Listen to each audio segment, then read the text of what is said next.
Hello everyone. I am a 71-year-old mother-in-law this year. Will you listen to my story today? In fact, it's not easy to share these kinds of stories with others. Every time a holiday approaches, I have stories piled up in my heart.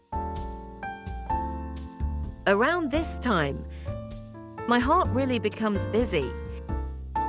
It's because of the holiday. What comes to your mind when you think of the holiday? Spending joyful time with family, eating delicious food. However, for our generation, holidays were not just days off. It was a day like a war in the kitchen. Since I was a child, I always remember holidays by the smell of oil, the sizzling sound of frying, and the sound of mixing vegetables. I would wake up at 4 in the morning and spend all day in the kitchen until late at night. My hands were slippery with oil, my feet hurt. And at that time, I thought it was just part of the deal. During holidays, women are said to suffer in the kitchen. But a few years ago, my son got married and brought home a really beautiful and kind daughter-in-law. So, on the first holiday after welcoming my daughter-in-law, I thought to myself,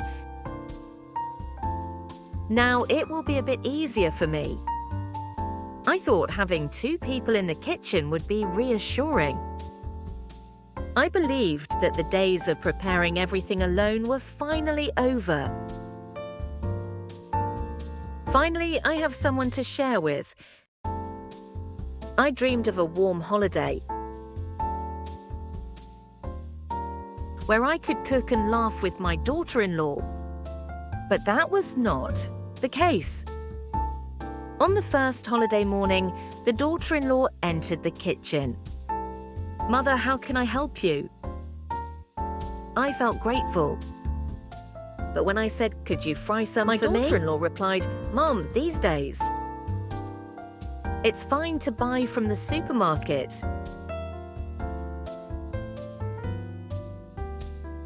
At that moment, I felt a bit frustrated. "Even when mixing the greens," she suggested. Something completely different from the way I've been doing it for decades. And of course, her suggestion isn't wrong.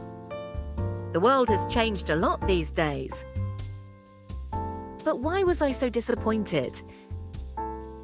What I was hoping for wasn't to struggle together. I guess I just wanted you to understand my feelings. The heart that puts effort into making holiday food. The heart that tries its best for the family. In fact, this story is just the beginning. A lot has happened since then. That day, I started preparing the ingredients early in the morning. On the cutting board, there were piles of pumpkin,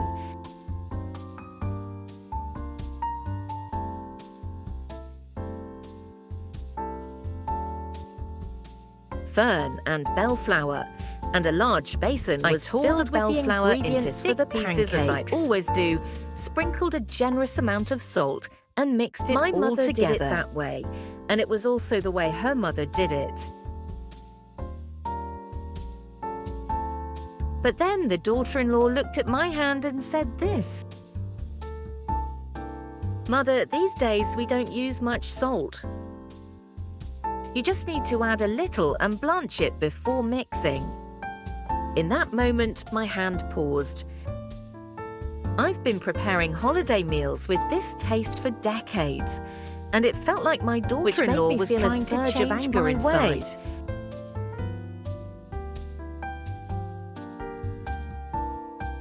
Still, since she's my daughter-in-law, I tried to smile and said, "Hey, holiday food needs to be a bit salty to taste right. That way, the vegetables stick nicely to the rice." I really thought so. What is the difference between holiday food and regular side dishes? Isn't it that rich flavor? However, the daughter-in-law shook her head and said again, "Guests these days don't eat salty food. Much either we should think about health and keep it bland." At that moment, I really couldn't explain anything. Does that mean I was wrong? Has everything I've done until now been wrong? Those thoughts kept swirling in my mind. That one small word built an invisible wall between us. The daughter-in-law probably meant it with good intentions. I really thought about my health, but it felt like my cooking style was being denied. That afternoon, after all the food was ready and the family gathered, I particularly focused on the bellflower root. I wonder whose words are right. Am I really just being stubborn? Ironically, that bellflower root was the first to fall. I'm talking about the lightly seasoned vegetables. Was it from that time? Every time we prepared for the holidays, these small conflicts started to arise one by one. Around lunchtime, the serious frying of pancakes began. The oil was sizzling and the chive pancakes cold.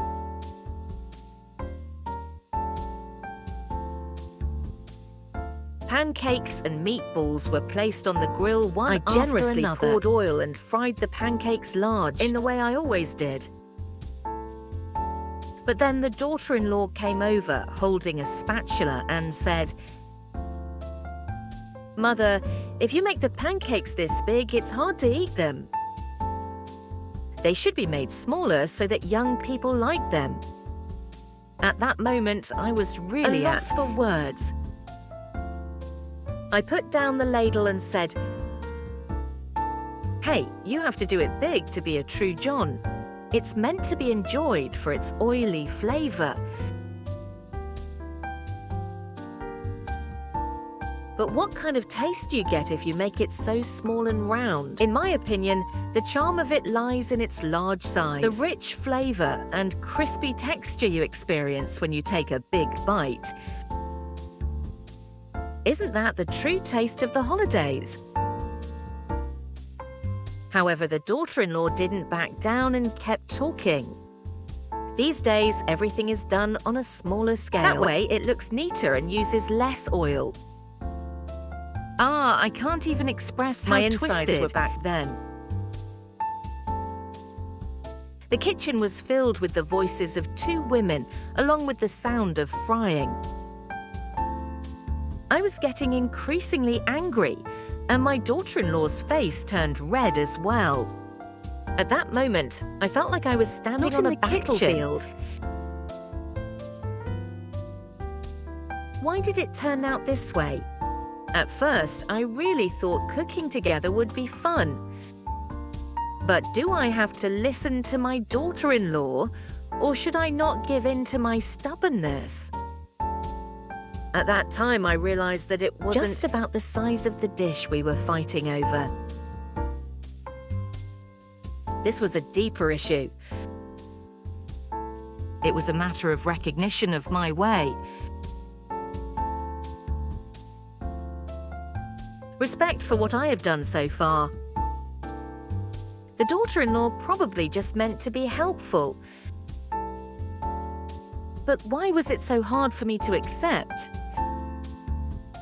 In that kitchen filled with the smell of oil, it seems we were just stubbornly holding on to our own views without understanding each other.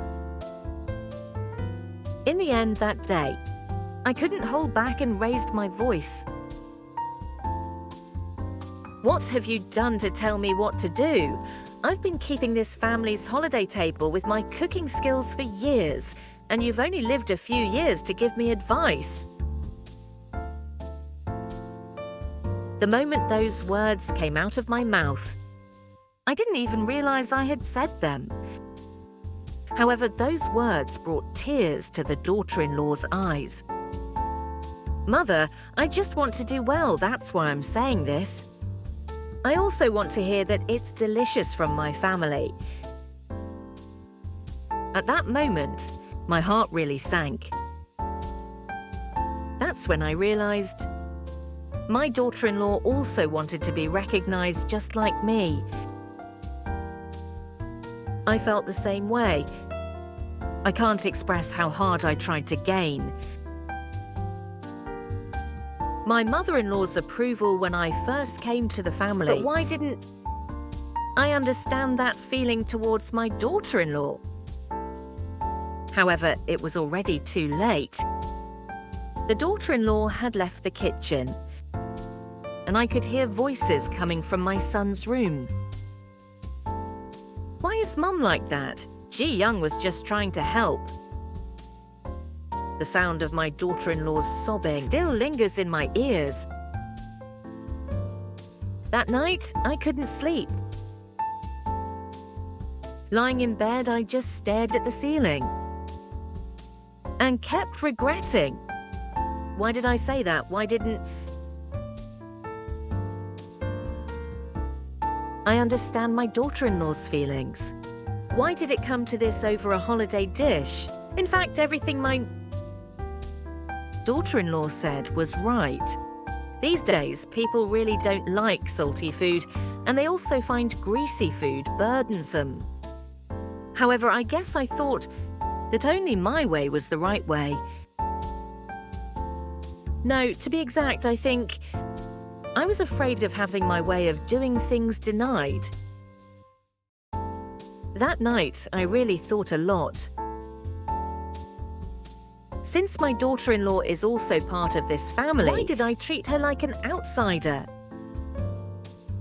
The daughter-in-law must want to be a good daughter-in-law and a good mother to her family. So why didn't I understand that feeling?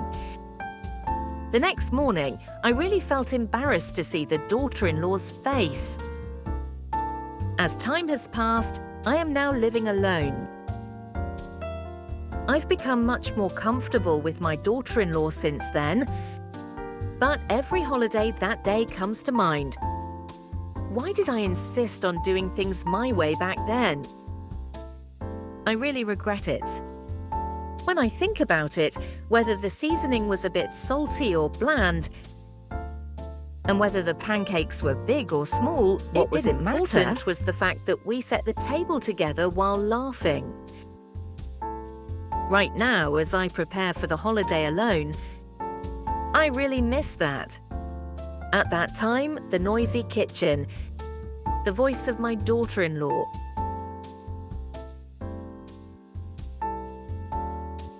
asking, "Mother, how about this?" And my response of, "No, do it." This way we did argue, but we were still together, right? I realize it now. The kitchen is not just a place for making food, but a place for sharing hearts. I think so. Only food made together with laughter truly tastes good. Last year during Chuseok, my daughter-in-law came and we cooked together. And now I ask her for advice. "Ji-young, how's this dish? Is it okay?" Then the daughter-in-law smiles and says, "Mom, it's absolutely delicious." At that moment, I felt really happy. Are there any mothers who are still having a battle of nerves with their daughters-in-law in the holiday kitchen? Or daughters-in-law who are struggling while trying to read their mother-in-law's mood? I want to speak on your behalf. Just take one step back. That one step will ultimately bring our family closer together. Whether it's the mother-in-law or the daughter-in-law, we all share the same feelings. The desire for our family to enjoy a delicious meal.